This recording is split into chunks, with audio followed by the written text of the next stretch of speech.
This message is brought to you by Apple Card. Shave ice by the beach. A trip to the state fair. And a throwback flick at the local drive-in.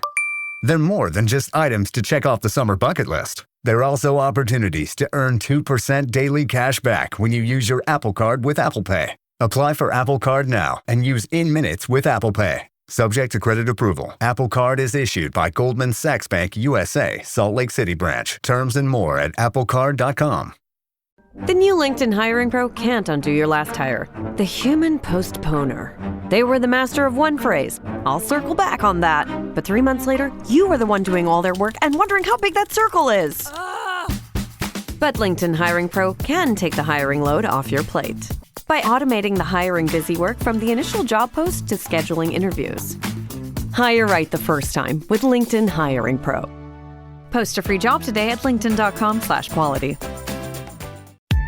Visible puts unlimited 5G data and hotspot in the palm of your hand. Powered by Verizon's 5G network, with no contract holding you back. And for a limited time, you can get Visible for just $19 a month for 12 months when you use promo code SAVE6. All the features of big wireless service for half the cost. Tap the banner to switch today. Terms apply. Standard rate applies at month 13. See visible.com for plan features and network management details.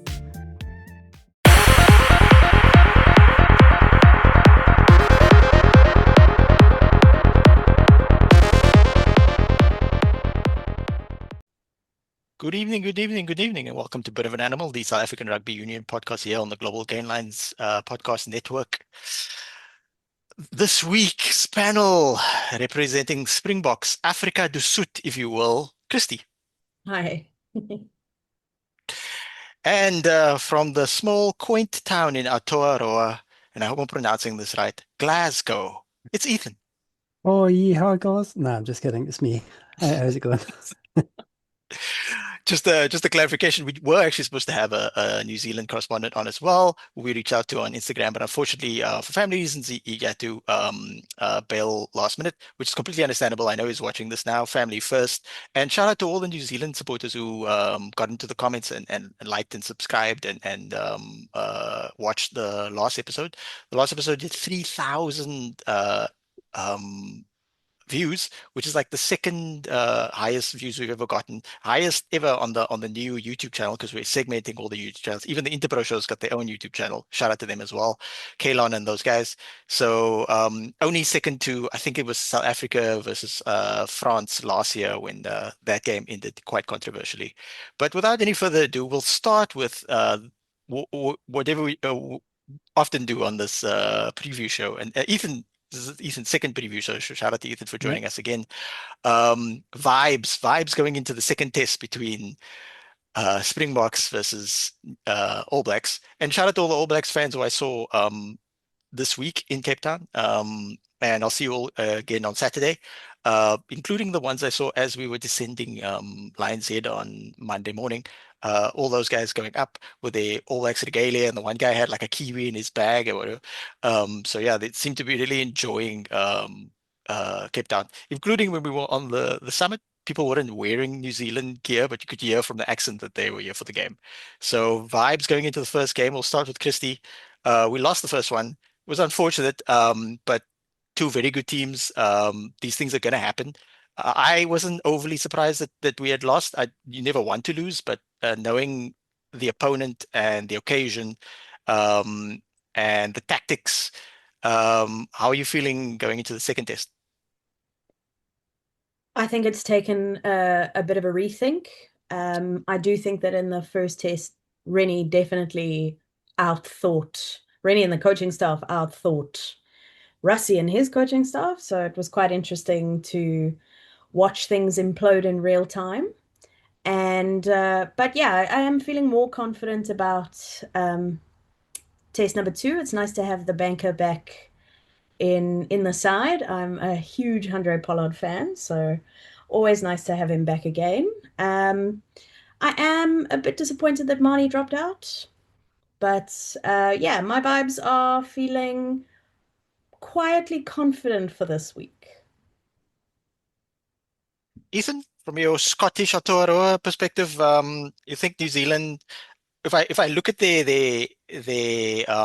content creators and former players on their numerous studio shows. They're keeping their powder dry. They're like, we won the first game, we got some tactics right, but this is going to be a extremely interesting four-test chess match.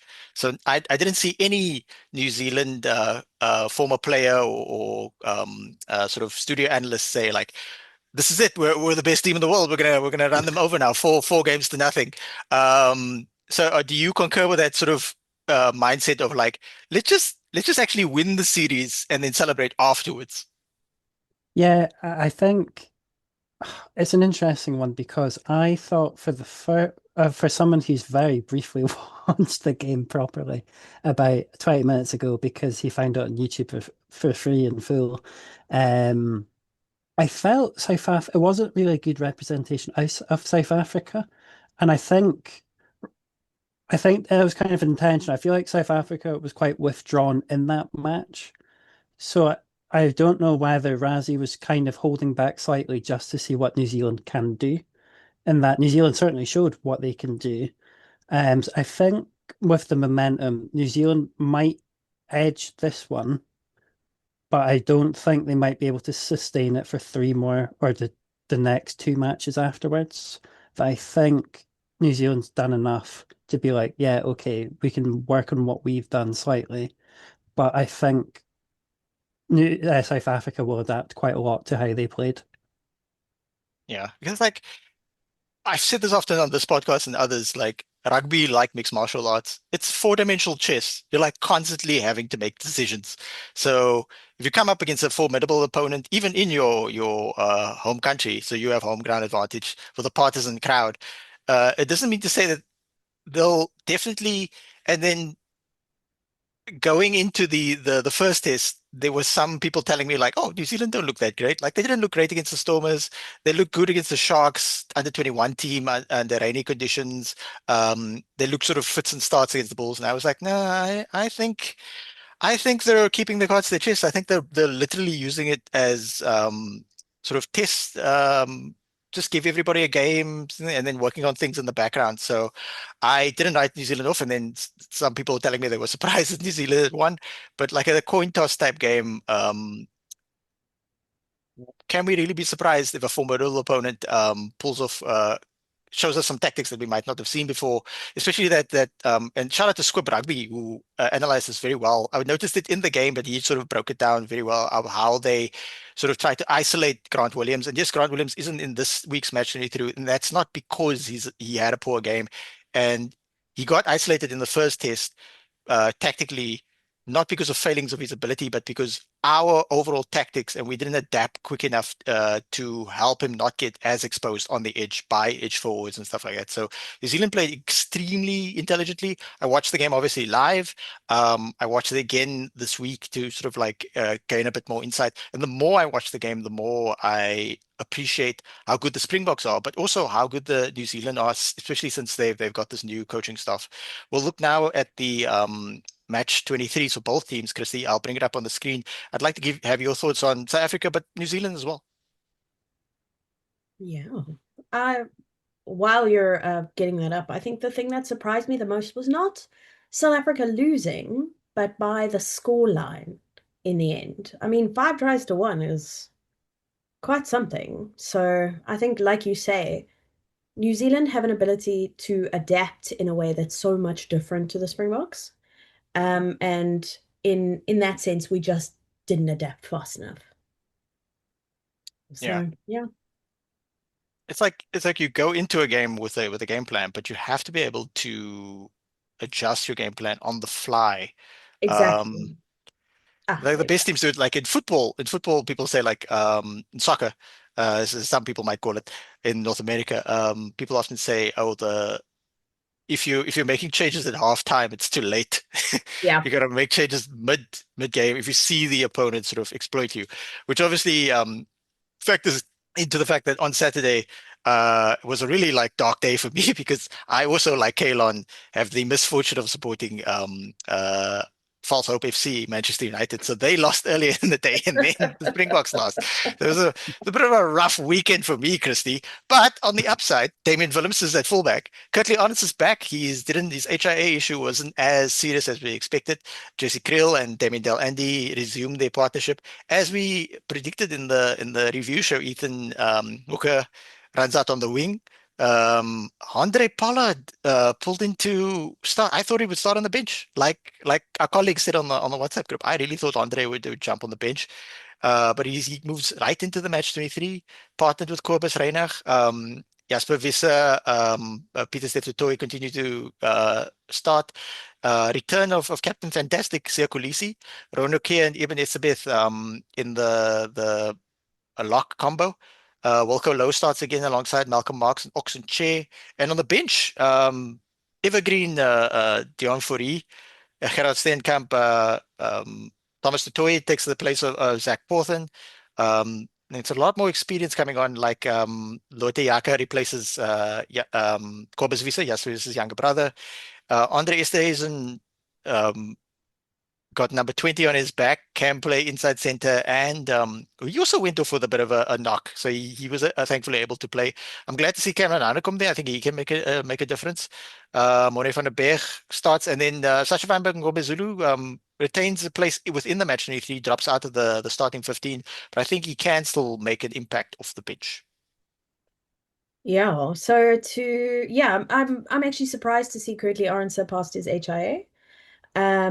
Nice to see a really senior, experienced 9 and 10 pairing. That's going to be quite interesting to watch how they work together and how Handrè Pollard runs his backline, I guess. And then, yeah, of course, people to pick out. Jasper just had a fantastic game last week. I mean, looking at his post-contact meters was crazy. And Siya back again, really important. And I actually heard on a lot of podcasts and opinions this week just about how his presence in the team changes the mindset. So it's not necessarily about the way he plays as a 6. It's more about how the mindset works around him. Ronoke and Dion Fourie to become the oldest Springbok to play a test match. So that's going to be quite interesting. He overtakes Victor Matfield and Skulk Brits. So quite an interesting one. I'm really excited to see what Cameron Hanekom can do here against the All Blacks. I think from the perspective of we can't have Jasper Visser play 80 minutes every game. It's not sustainable in the long run, especially if we want to be making sure that he makes 2027. So it's going to be nice to see how Hanekom can come on and kind of change the game, if he's even coming on for Jasper Visser. That's another thought, because he might well come on for Siya, or I doubt Pieter Steff will come off halfway through. Krappies had a really, really good season with the Lions last season, so nice to see him back again. And then a lot of bad talk about Sasha this week. And I think more than anything, you've got to consider the fact that he's so young, and it might well be a confidence thing. My issue with Sasha when he starts is that I don't think his ball distribution to the backline is as effective as some of our other 10s have been right from the beginning. Obviously, he grows into a game because he's still young. He's got a lot of things that I suppose are on his mind. He's got to think about all the other stuff. But yeah, it was interesting to see. So another thing about this is if Handrè Pollard comes off halfway through, does Sasha take over the kicking? Because he didn't kick last week. So that's another thing to consider. Yeah, I think it might. It was interesting that Justin Colby actually kicked last week. He had kicked before that Barbarians game where the cameraman decided to assault him. Yeah. The poor cameraman, but they had a laugh about it. Yeah, on the New Zealand perspective, minimal changes. Leroy Carter coming in for for Josh Morby. Josh Morby shifting to the bench, and as you guys informed me, Anton Signer went and sort of had to leave because he had to visit his friend arthritis, and he's already had surgery on that to clear it up. So bit of a shuffle around, Ethan. Still a solid team for Mike Blair to get his teeth stuck into. Yep, future Edinburgh coach again, Mike Blair. Can't wait for him to come back. Yeah, it's still quite a solid one. I think the Murby swapping for Carter is interesting. So I don't know if that's necessarily just a general rotation thing, or because if memory serves me right, as the most casual Hurricanes fan at the moment, I'm pretty sure Murby can play fullback as well. So I wonder if that's possibly just having that sort of Swiss Army knife in the back pocket, just in case whether he needs to replace Carter or Mackenzie. I don't recognize Bower though. I don't know. So, Yeah. if you watched the Lions earlier in the Mhm. week, which you might not have had access to, but George Bower came on after the Lions scrum had been really, really effective, Mhm. and he stabilized things quite well. Because I could not tell you who he played for or where he came from. Because some of these names have just completely came out of the ground for me, which is kind of hard for poor old me who can't watch Super Rugby and who has no connection to the All Blacks in any way, I'm shape, sure or you form. could watch Super Rugby. I'm sure there's a way, but we can't mention it without getting in trouble with Police Yeah, Commissioner Ben. yeah, So George Bauer actually also came on in the first test and played quite well, to my Yeah, he did. neighbor's delight, because his name is also George, but we call him Jorge. But he actually showed up because the guy who started, Ethan de Klein, or as they call him, Ethan de Groot, he was strapped up. His knee was quite really strapped up. So it wasn't really yeah. surprising to me that he was getting pushed around in the first test. And then when he came off, George Bauer did really, really solid. Taro Lomax on the other side of the scrum, also yeoman-like work. I will say Fabian Holland, like Signer, not born in New Zealand, naturalized New Zealand. He's also impressed me quite well. I mean, he's not quite at the Tupovai level or at the Patrick Tuipulotu level, but he's looking pretty solid. And then I think both teams will have a really massive impact from their bench. Maybe maybe advantage slightly to New Zealand, but similar to the first test, bit of a coin toss. Um, Christy, have you seen the weather report? It looks very Auckland weather in Cape Town on Saturday. Yeah, it looks like it's going to be a howler. I was speaking to my dad about it earlier on Sunday, and he said that actually it seems to be flipping day to day. So I'm not sure how you're feeling about it from a weather perspective, but I think, yeah, I mean, they've put that in place, having Damian McKenzie there, which is quite interesting because Mackenzie had that problem. Was it in the first test or was it before that he was having that problem limping? I think actually when he played against the Bulls. So that's quite an interesting comment, Ethan, to say that maybe Morby is there so that the switch can happen for Mackenzie to have a little bit of time. Geordie Barrett has been my player of the series so far, and I include the the club games. Ruben Love I thought was really, really good last week. So he did play last week, right? I'm not Yeah, yeah. imagining He Yeah, that. played yeah. against. Yeah. Yeah. There's Um, so many New Zealanders. It's so difficult to keep yeah. track of. Um, and then yeah, Fabian Holland, like you say, naturalized actually from the Netherlands. So quite an interesting backstory there.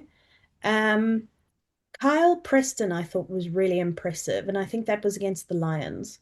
That I thought he was a little bit quicker than I expected him to be, just because I haven't seen a lot of him, to be honest. And then yeah, Tyrell Lomax, what can you say? And yeah, it's going to be interesting to see the difference from a scrum perspective, having this front row start against the same one we had last week? Yeah. Are they going to be as effective as they were, or like you say, is it because of the strapping? Who knows? Yeah. It's quite interesting because I'm not the I I think Anthony LeBron's a good player. I just don't know if he is who he used to be. Carl Yeah. Preston's coming along. I didn't have a chance really on the other previous podcast to really give Cam Roigard his flowers because he didn't play any of the warm-up games. But Bliksem is this guy good. Look, we have a lot of good scrum halves. And I haven't seen Anton Dupont play in a while. But like Cam Roigard's gonna be like the best scrum half I've ever seen. Like when he like clears the ball, it goes for a mile. It's such variation. The annoyance for me from South African scrum halves is they lack variation in their game plan. Whereas guys like Cam Roigard, guys like the Leinster scrum half whose name shall not be named, Voldemort, they do like also a New Zealander, naturalized Irish player. Uh, it's just so good. So yeah, Cam, I thought remember Cam was on the list of like people who were like thought of as being half injured and that kind of thing. And then there was some report of him and Will Jordan possibly not making the first test. And not only did they play the first test, but they stood out in those games. Ethan, Death Taxes and Will Jordan scoring tries. Your thoughts? Yeah, was I right in thinking he could have had a double in that game? I can't remember if he almost had an early score, if it was somebody else. It might have been um, Carter. I might be getting mixed up, but he's just inevitable. Because what's he on, like 50 something tries at least? 53 now. 53, which because he is getting older. So the fact that he scored against South Africa quite convincingly, from what I can recall, at his sort of older years is really impressive. Gotta give him credit. He must And get bored. yeah, and New Zealand like go through wings at an alarming rate. They have Mm. a wing, they break through, and they sort of fade away at certain points. We saw this with Julian uh, Ioane. I forget what's it. Mark Um, Talea. yeah, yeah, Mark Deleo, yeah. yeah. Mark Delay, Zulu dad. New Zealand mom, rumored to be related to Temenkosi. Um, and then Peter Lakai of he's fantastic off the bench. Still no Wallace Atiti though. Interesting. Credit to Adi Surveyor with that pass. Like people keep saying like Adi Surveyor could play 10. They're not joking. They're not joking. Um, yeah, Peter Lakai off the bench last week also great impact. Like I was dad. Oh, he's either his dad or like he's of Ghanaian descent. I looked that up earlier this week, so that's interesting. Yeah, and then I'd like to reiterate what Christy said. Like in South African rugby, but in sports in general, people build certain players up almost for the sake of tearing them down. And I saw a lot of that with Sasha Feinberg and Ngoma this week. He didn't have the best game, but he sets high standards, and within the plays that he has done before, he might not have played to that level last week, but I'm glad that he didn't fall out of the match entirely. Even though I thought it would be Manie Libbok and then Pollard on the bench as Manie Libbok insurance. So yeah, we'll do the predictions for this game right at the end. But we'll talk now about the game. We'll go back in time a little and talk now about the game that we've touched on a little bit here and there in this early preview. I mean, match 23 preview. It's the Lions, the Gauteng Lions, not to be confused by the British and Irish Lions. And unsurprisingly to me, they ran New Zealand the closest. They were able to field just about a full strength URC team.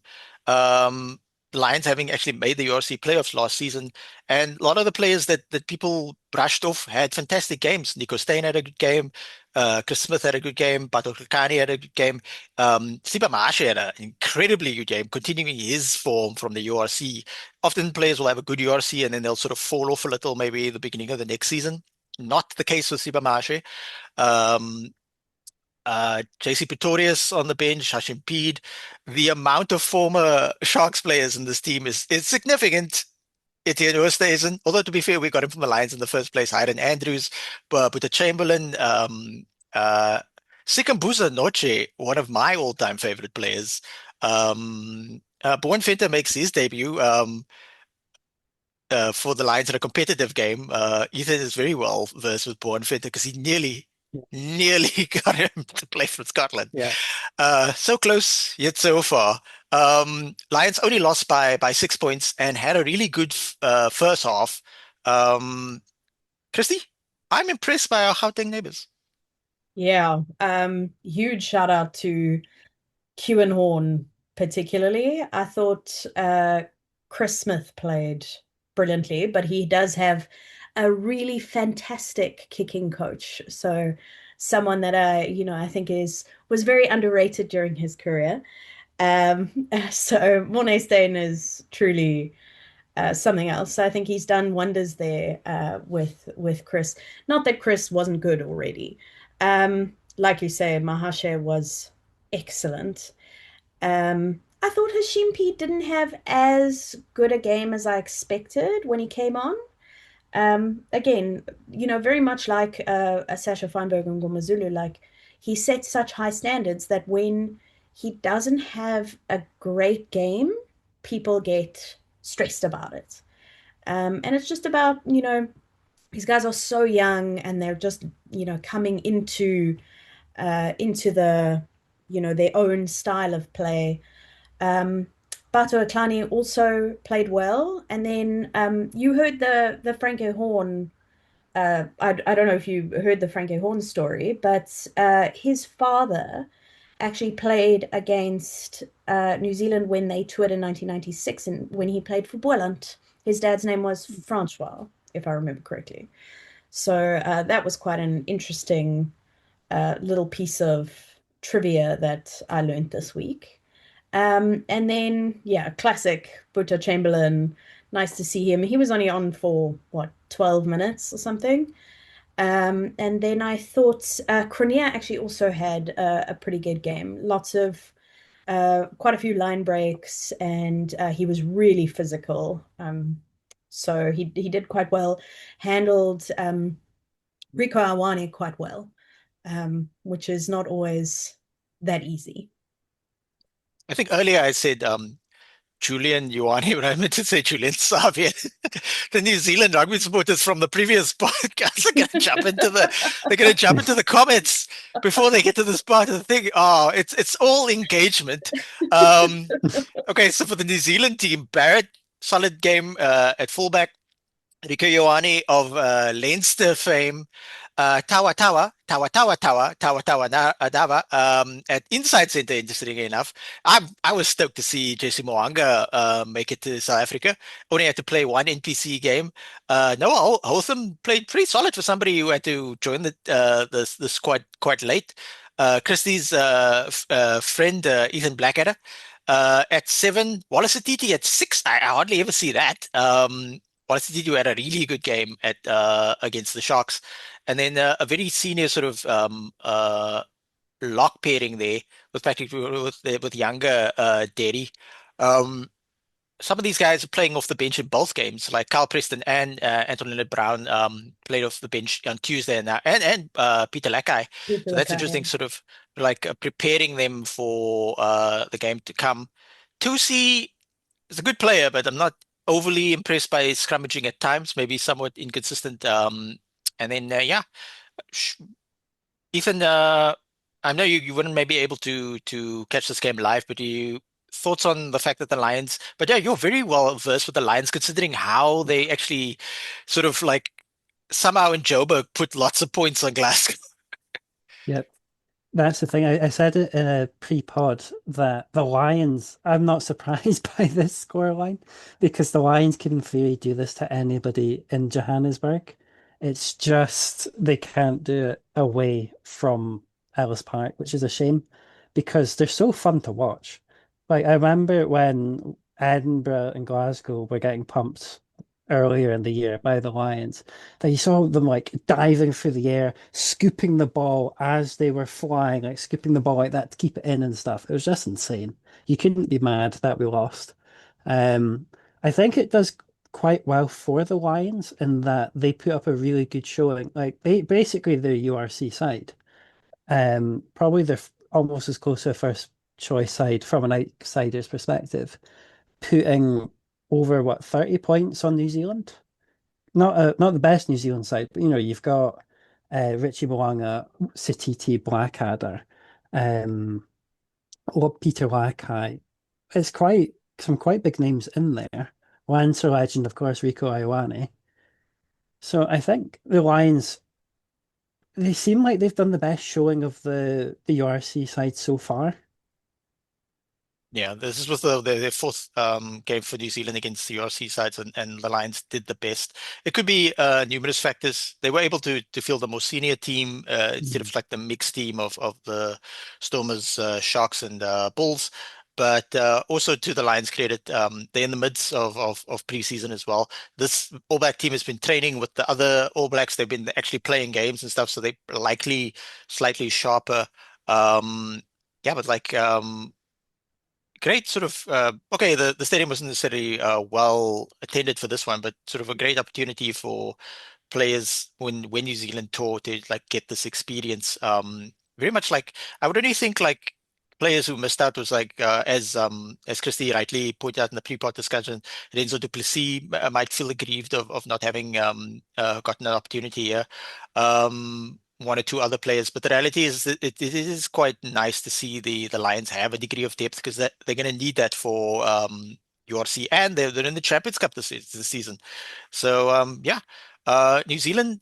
I will say the number 14 wing Fini Ganufu, he's trying to get out of his contract with Newcastle because he signed a pre-contract with Newcastle to go play rugby there now, and then he didn't think he would be picked with guys like Leicester Fayanuku unavailable, and now he's like Connor, just stay. But good luck to him as it relates to that. Let me switch my camera back on here. Okay, so before we get to the Curry Cup part, the Springbok senior team isn't the only team who are playing this weekend, who are played this week. This Springbok women's A team took on Brazil, and Christy's gonna give us some insight on that. Yeah, so really young team, just stacked with debutantes. I think we had out of the starting 15, there were four non-debutantes, so it was quite a showing.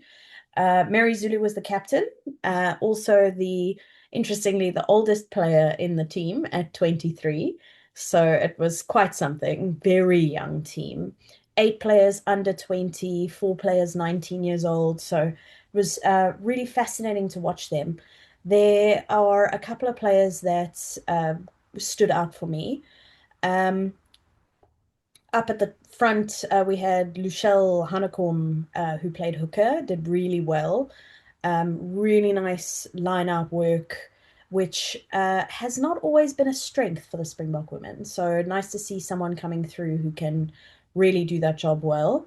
Then Avela Gwala, who played 7 flank. She was really, really powerful, quite strong. Mary Zulu at 10 kicked well. She scored a try, which ultimately was disallowed under controversial circumstances, in my opinion. And then our number 11, Lita Letu Nombakuse, was excellent. Speedy, really good defensively. She was so busy all around at all times. So I thought she did really well. And then someone that I enjoy, Carmelita Malone, came off the bench. So everybody, I think, did well considering it ended 34-12 to Brazil. So we did lose the game. But once again, I think there were a few controversial moments in the game. But overall, I thought for a first time ever, I mean, I don't think a lot of people even know that we have an SAA women's team. So for a very first tour, I think this is some valuable experience for the girls. And yeah, they can only grow into better rugby players from this. So we're going to see how it goes on from there. And Saturday, there's another game. It's Brazil time, so it's sort of midnight, 1 a.m. kind of times. It is being shown on the YouTube channel that it's called UOL Sport. And so it's free to watch if anyone wants to have a watch. But yeah, you have to search for the information a little bit more seriously than you would for senior men's team or even the Springbok women. So, but if you do want to have a look, you can always send me a message and I'll send you the information and the links. Yeah. Hopefully I can get it from you and I can put it in the description and then people can get it from there even.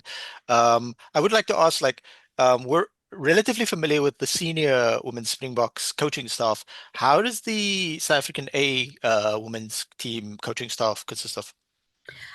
So our head coach's name is Bafana Kekani. Oh, I'm very bad with my pronunciations today, but I think just been a long week so far. And they're it's quite a young group who are coming through mostly from the Stellenbosch Academy. Mhm. So it's going to be quite interesting to see how that develops. So none of the senior women's coaching staff are currently actively there in Brazil. I assume they take a little bit of uh, an interest in it, but yeah, as far as I know, they're yes, Leco. I wonder if these two are related to each other. Yeah, Bongi. Bongi is the assistant coach. Oh, okay. Team doctor, physiotherapist. I always like to give shout outs to like the broader coaching staff as well because we put so much onus on just the head coach, but it's really a team effort, not just on the field, but off the field as well. So Absolutely. yeah, it's also this is very much not just the development of the players themselves, but these types of tournaments are also developments of the broader coaching IP. And we want to see young coaches sort of gain experience and sort of move up the ranks. Especially there's a lot of people, even our colleague Letha, who's currently playing for the Toyota Cheetahs, his great ambition for the rest of his career is to move up the coaching ranks. So shout out to him. We're also trying to get him on this evening, but he's in the midst of training and he needs to sleep. So Of much course. like much like Bandile Kozoayo, the other shocks, but he's preparing for a international weightlifting competition in Canada. So sometimes I'll text him and like, oh, this is the time we're going to record, and he'd be like, no, tomorrow's leg day. I can't do that. Ethan's also at the gym quite often, so he knows the struggle. Yep. Yep. I sacrificed the gym tonight just for you guys. That's Oh man, totally my Ethan, excuse for not going.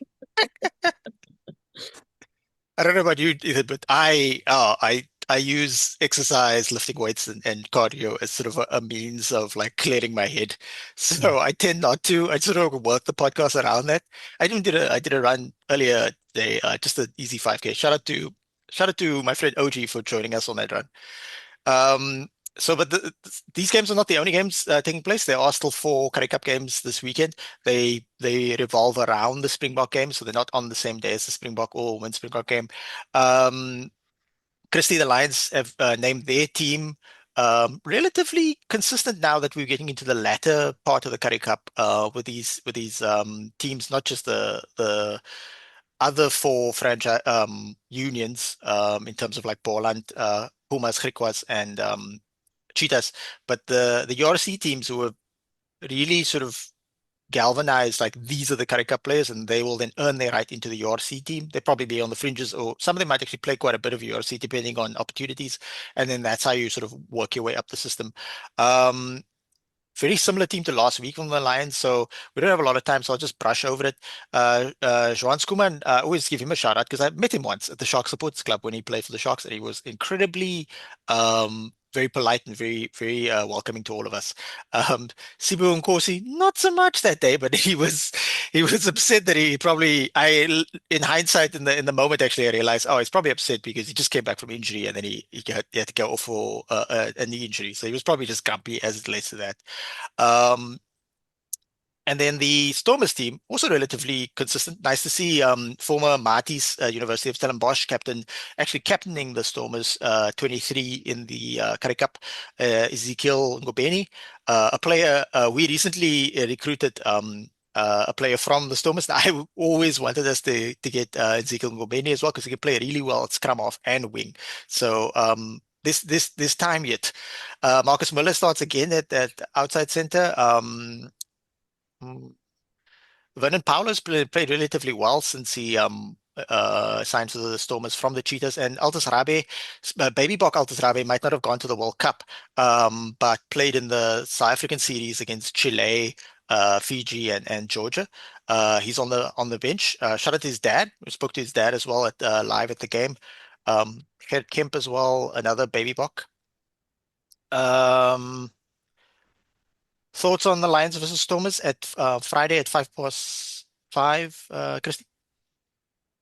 Yeah, not a nice day, a Friday night to in winter to be going to Ellis Park, but I suppose what can the Stormers do? And probably won't get a lot of people in the stadium because there's been a lot of action happening at Ellis Park in the past 2 weeks. Nice to see Renzo back in the side. I'm a huge fan. So I think it's going to be a really good matchup across the board because, like you say, super consistent team-wise from both sides.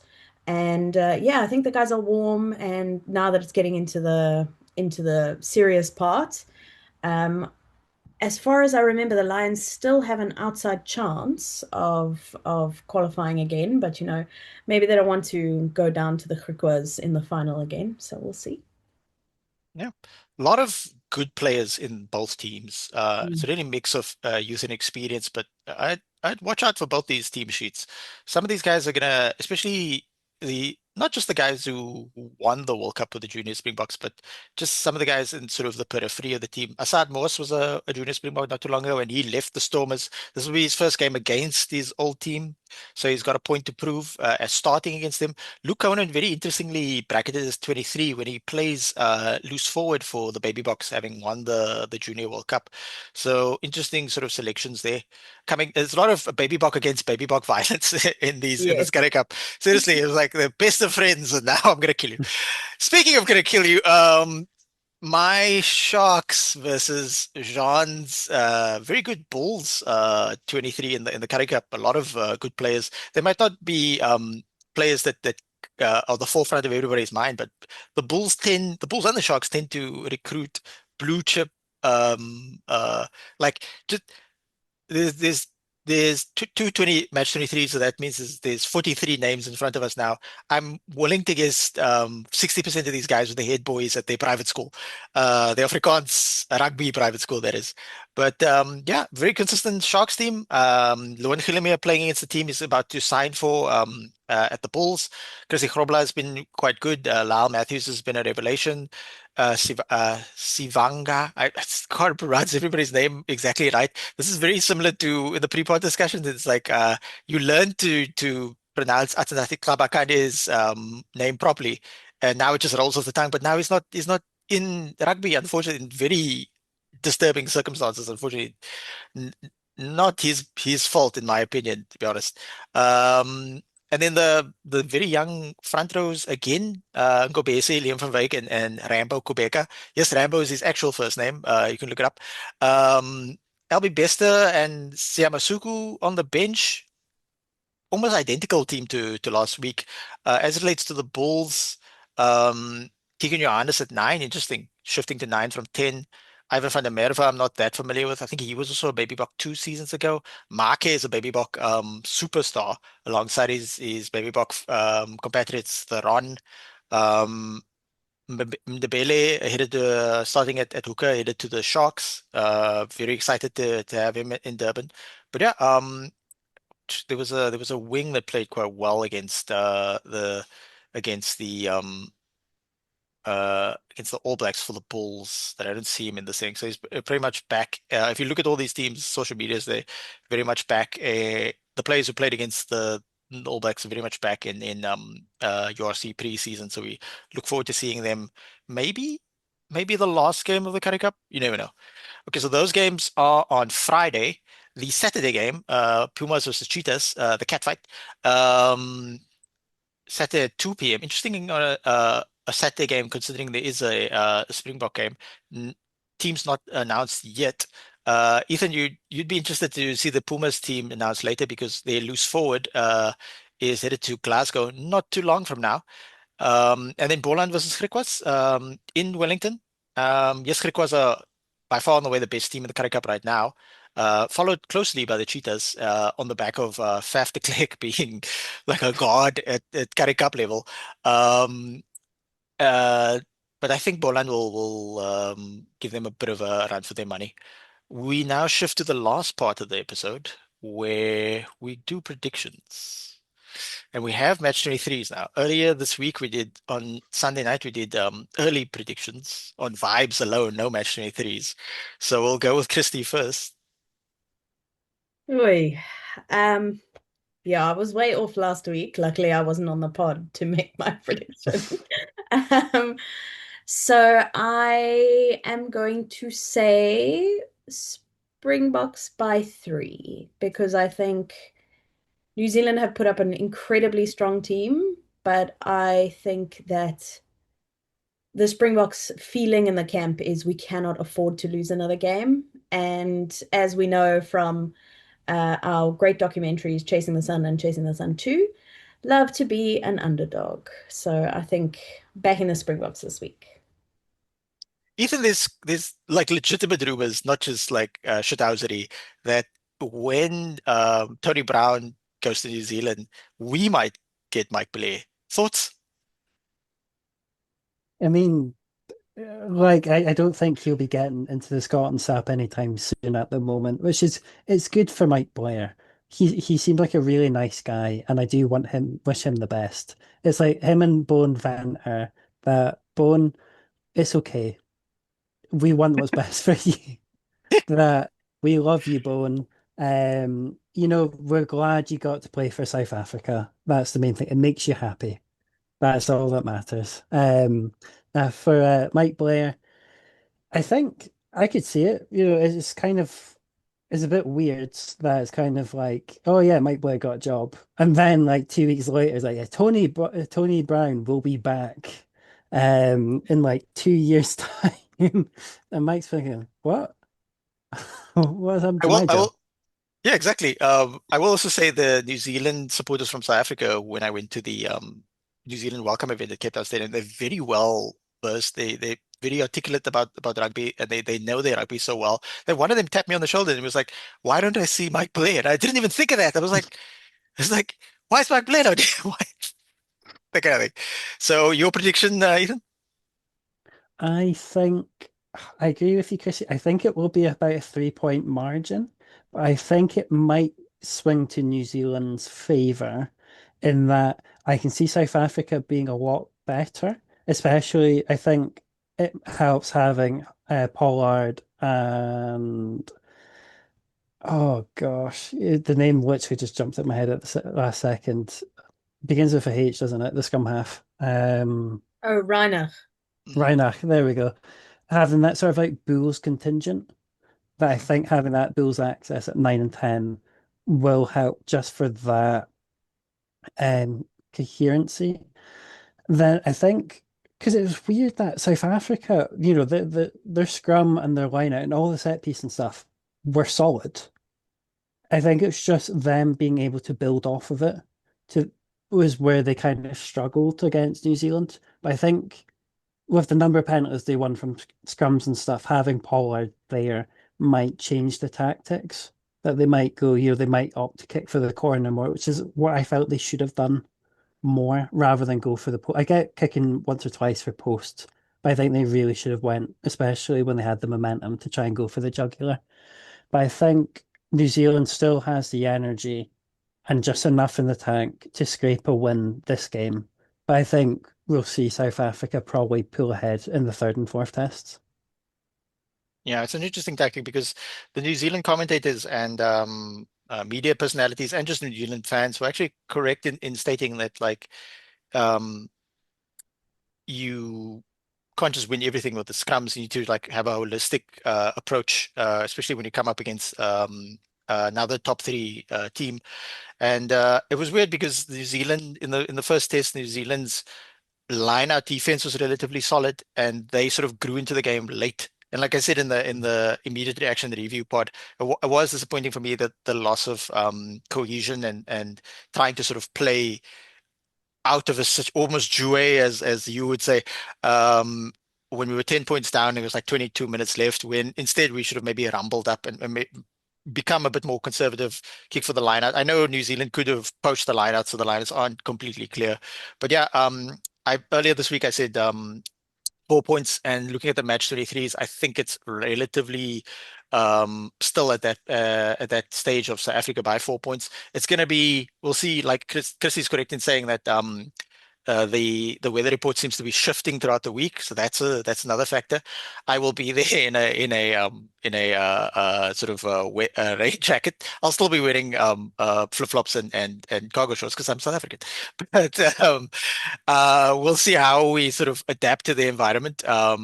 Yeah, I'm looking forward to it. I appreciate your time, Christy and Ethan. And until Yeah. next week, as we say every week, in Rassie, we trust.